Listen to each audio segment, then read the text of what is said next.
Топ-5 сертифікованих ТВ-боксів і ТВ-стіків. Повністю сертифікованих Android TV, Google TV, з Netflix, з DRM-L1, з Dolby ліцензіями. Тобто ми саме такі зараз розглядаємо на каналі Технозон Україна. І це вже на зиму 2023-2024 року. Тому поїхали!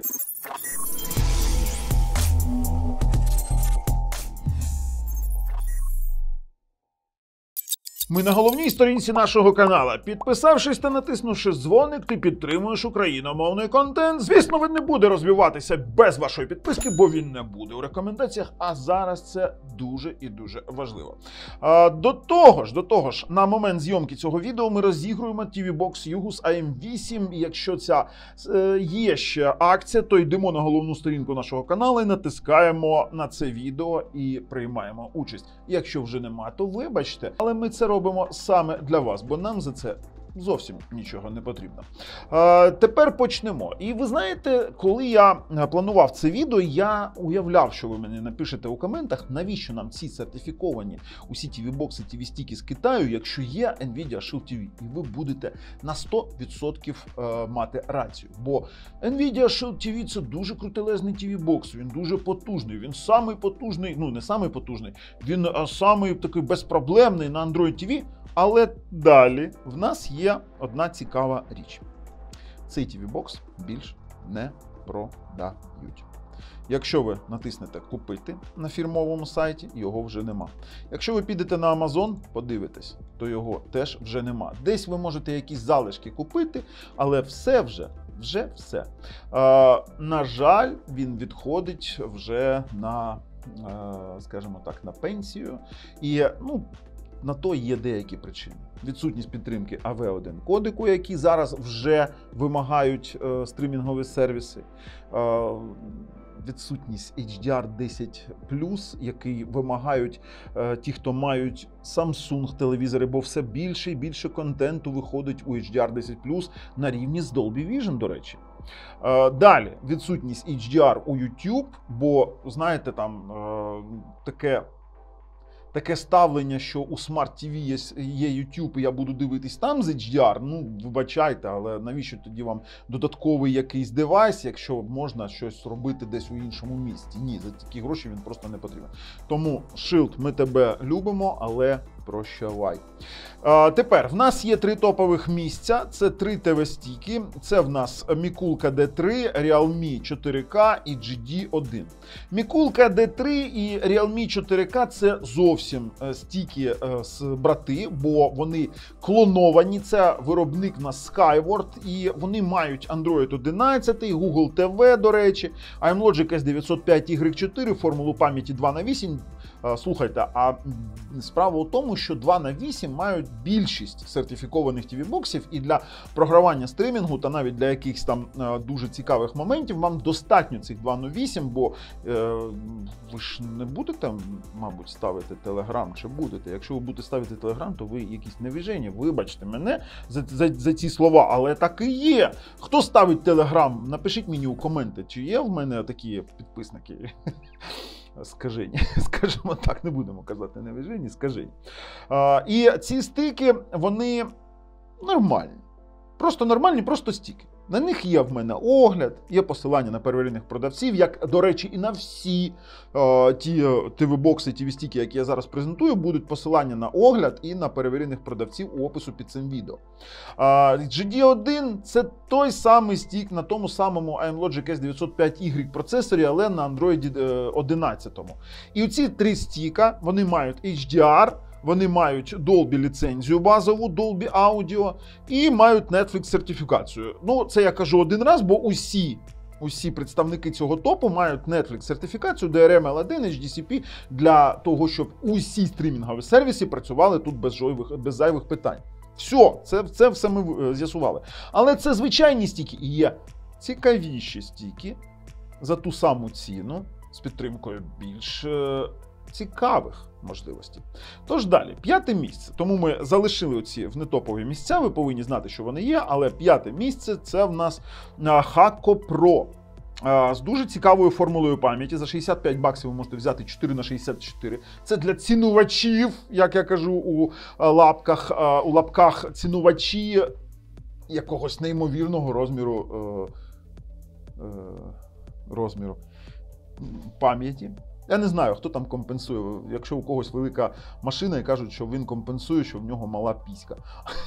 А що компенсують великим розміром пам'яті TV-бокса? Не знаю, хлопці. Ну, зізнавайтесь теж у коментах.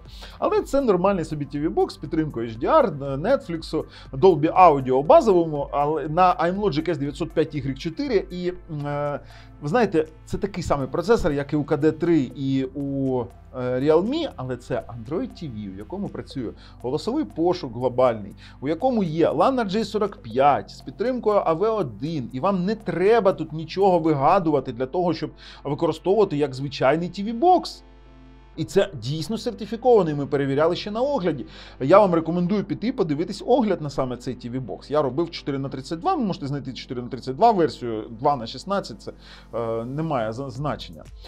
На 4-му місці в нас Mikulka M2+, і це iMlogic S905X4, повноцінний процесор. Але чому він на 4-му? Бо він підтримує, хоча й підтримує там Dolby Audio у вигляді Dolby Atmos і HDR 10+, і HDR, до речі, усі ці TV-бокси підтримують HDR 10+, і в YouTube HDR.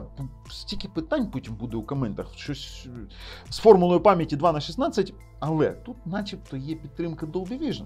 Вона є. Но ви повинні йти на якісь форуми, качати якісь фікси, через флешку щось ставити, він буде постійним.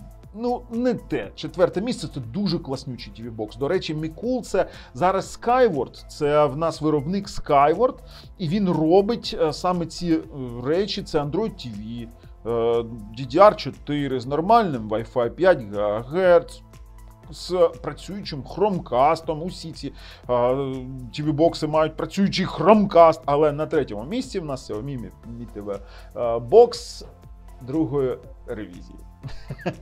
А знаєте чому? Бо я використовую його постійно. Саме цей TV-бокс в мене постійний для використання стоїть перед моїм телевізором. Саме цей TV-бокс я використовую кожен день.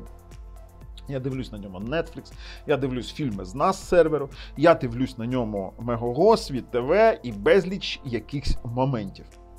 І він би не працює просто бездоганно. При тому, що він має Dolby Vision, Dolby Atmos, має DTS, він має пульт, яким керується телевізор, вмикання, вимикання, гучність. І це просто цікавий TV-бокс. Так, тут Google TV, тому він і на 3-му місці. І це повноцінний iMlogic S905X4 процесор на Bluetooth 5.2. Тож дуже-дуже крутий бокс. Але на 2-му місці в нас буде Mi TV Stick 4K. І зараз у когось палахне дубця, і він буде кричати: «Бабл, що ти робиш? Це ж стік, тут iMlogic S905Y4, а там X4». І вони навіть однакові, і тут теж є Dolby Vision, Dolby Atmos, DTS, Chromecast, Netflix, керування пультом телевізором. Коротше, те саме. Але, хлопці, ні. Тут є повноцінний Android TV. Зі змінними каналами рекомендацій, з працюючим голосовим глобальним пошуком. Оце в нас відмінність. І навіть відсутність USB-порта не робить його якимсь, скажімо так, аутсайдером. Бо за допомогою звичайного USB-хабу, який я вже там рекомендував, там посилання кину в опис під цим відео, ви можете зробити ті самі USB-порти і отримати LAN RJ45, як і на тому самому Xiaomi Mi Box S. Але я використовую Mi Box S, бо мені потрібен порт USB без зайвих, скажімо так, якихось моментів. Друге місце. На 1-му місці в нас Mikulka M2 Plus Deluxe Limited Edition Long V12. Скажімо так, ні. Це Mikulka M2 Plus Deluxe, він здешевів. 128 баксів. І за це ми отримуємо повноцінний iMlogic S905X4B. процесор з підтримкою Dolby Vision, Dolby Atmos. В нас є LAN RJ45 на 1000 Мбіт. В нас є Wi-Fi 6, звісно, сертифікація Netflix, пульт, розширений Google пульт, яким можна керувати вашим телевізором. Ось він такий цікавенький, біленький, красивучий собака. Звичайно, з голосовим пошуком. І давайте зараз. Ну, тут вони пишуть Dolby Atmos, Dolby Vision. В нас є можливість керувати пристроями умного дому з повноцінним Google асистентом, і навіть завдяки своїй формулі пам'яті 4х32 ви можете пограти на ньому, бо тут ви можете встановити будь-які іграшки, які є у Android TV Play Market. Він зараз у предзамовленні, був він раніше у предзамовленні за $156, зараз він вже $128. Я його дійсно рекомендую, бо такий секретний, я його бачив, як він працює, бачив, але відправив тестовий образець. І ми чекаємо на ретейл-версію, з якої я вже і зроблю. Там були трохи в нас питання, і зроблю вже з ретейл нормально працюючого семпла. Я зроблю цей самий огляд. І ми його вже рекомендуємо. А з вами був Бабл на каналі Технозон України. На все добре, хлопці!